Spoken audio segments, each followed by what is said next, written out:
ஒரு மனிதனுக்கு உயர்ந்த தர்மம் என்பது இல்லற தர்மம் தான்.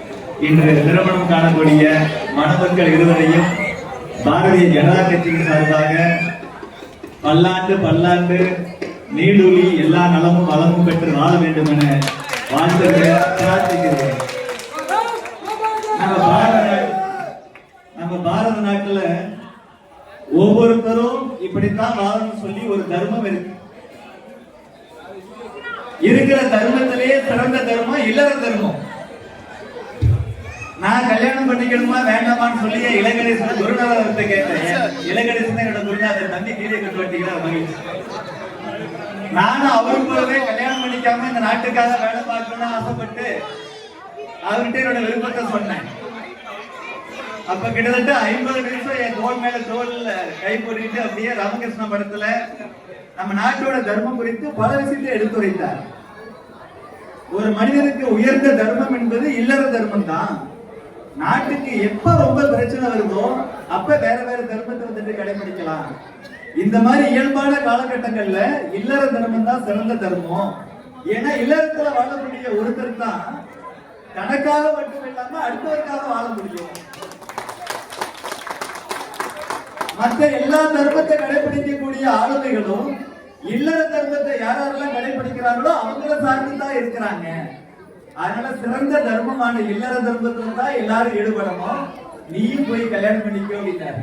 தம்பி யார்கிட்டயுமே கேட்காம தானாவே இல்லற தர்மத்துல ஈடுபடுறாங்க. ரொம்ப மகிழ்ச்சி. அப்ப இவருக்கு தர்மம் குறித்து ஜீன்லயே இருந்திருக்கு, டிஎன்லயே இருந்திருக்கு. ரொம்ப சந்தோஷம். இந்த இல்லறத்துல ஈடுபடக்கூடிய தம்பி, நம்பி வந்திருக்கக்கூடிய சகோதரிய ஆனந்த கண்ணீரை தவிர வேற எதுவுமே வரக்கூடாது. ஆனந்த கண்ணீர் வரணும். கண்ணீர்ல ஆனந்த கண்ணீரை அனுபவிக்கலன்னா அந்த வாழ்க்கை நல்ல வாழ்க்கையில அர்த்தம். கண்கலங்காம பார்த்துக்கிட்டு சொல்ல மாட்டேன், ஆனந்த கண்ணீர் அடிக்கடி வர வைன்னு சொல்றேன். அதே போல தம்பிமா ரொம்ப ரொம்ப நல்ல தம்பி. அதனால நீங்களும் அவர் எல்லாம் ஆனந்த கண்ணீர் வர அளவுக்கு நல்லா பார்த்துக்கீங்க. ஒருத்தருக்கு ஒருத்தர் ரொம்ப சந்தோஷமா இருக்கு.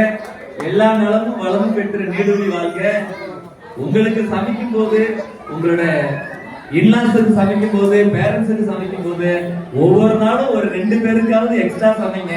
யாரு வீடு தேடி வந்தாலும், நமக்கு தெரியாத யாரு வீடு தேடி வந்தாலும் தினந்தோறும் ஒரு 2 பேருக்காவது நமக்கு தெரியாத பொதுமக்களுக்கு உணவு வாழ்க்கை தர்மமா வச்சுக்கோங்க.